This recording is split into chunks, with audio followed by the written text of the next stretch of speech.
Let's start with the latest updates out of Chemmani for context for everyone that's in here now. Now, Chemmani is a town near Jaffna, in Jaffna district, near the city of Jaffna, and there are currently excavations happening in Chemmani. And this excavation is a mass grave excavation. They're excavating a mass grave in this town. Now, the reason we know about this mass grave to begin with is because of a case regarding Krishanti Kumaraswamy. Krishanti Kumaraswamy was a Tamil schoolgirl in Jaffna that was returning home from her A-level chemistry exam. This was during the 90s in occupied Eelam, in what most people know as Sri Lanka. She was walking home past a military checkpoint when he was picked up by 6 Sri Lankan army soldiers at a checkpoint. Her family didn't know where she was. She never returned home. Her family went to go search for her. And as it turns out, the family was also gone. They were also kidnapped by the Sri Lankan army. Turns out, several days later, the bodies of Krishanti, who was 18, her younger brother, Pranavan, her mom, Rasama, and her family friend Kribakaran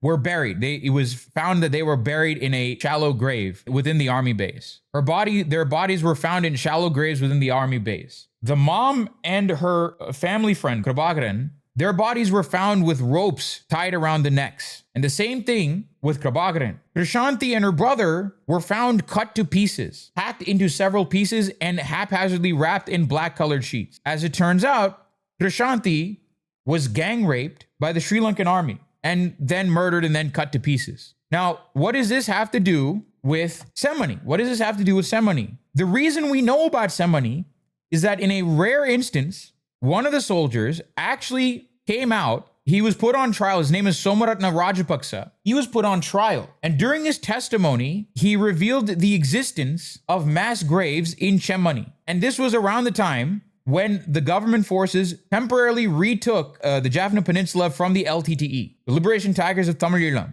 He had basically said that Chemmani housed 300 to 400 bodies. Was he actually jailed? I think he was executed. No, he's in prison. No, he's in prison. He got the death penalty, but he's in prison. He's on death row, apparently.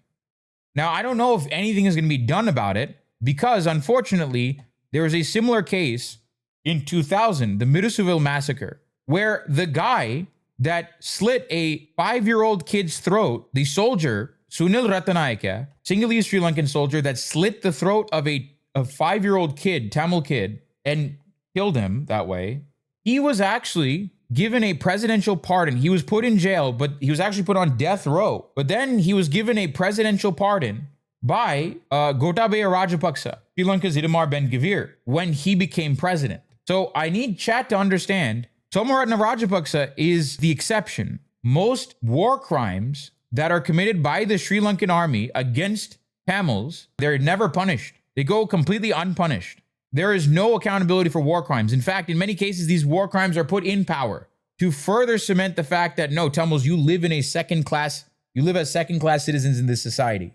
Now, lots of different investigation of the excavation of Chemmani has been happening for the past, I think, 2 months or so. Chemmani has been excavated for the past 2 months. If you've noticed, I've been trying to get people to give it.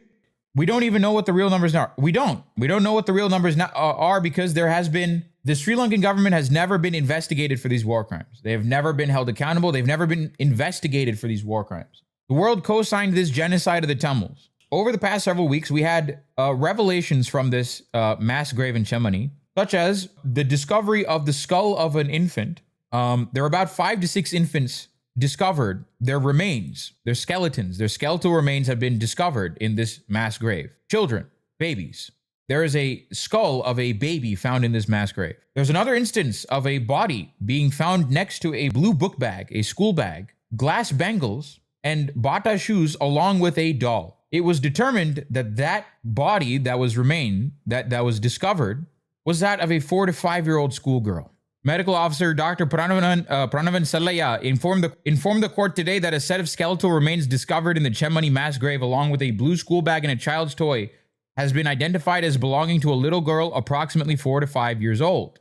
Now, today, or I think it was July 30th, so a couple days ago, from the Jaffna Chemmani mass grave, an adult's bone set and a small child's bone set were found in an embracing position, having been identified and exhumed this morning. The skeletal remains of an adult and a small child were found hugging each other. What more can I say? What more can I say that hasn't been said?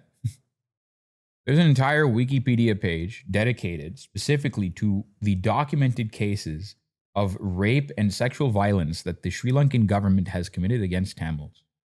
An entire Wikipedia article. Think about the mountain of evidence there needs to be in order for there to be a specific Wikipedia article dedicated to documenting the rapes, just the rapes, not the murders, not the other atrocities, just the sexual assaults. And this page is annotated left and right. You will find annotations everywhere.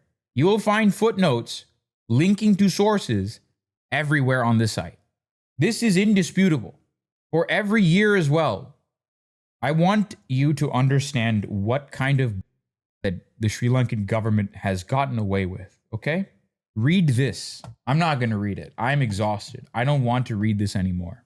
Sri Lankan Navy got away with gang raping a 9-year-old girl and an 11-year-old girl, and also threatened their parents. The reason they got away is they threatened their parents and said, if you mention this, you're done. If you identify us, you're done. We'll kill you.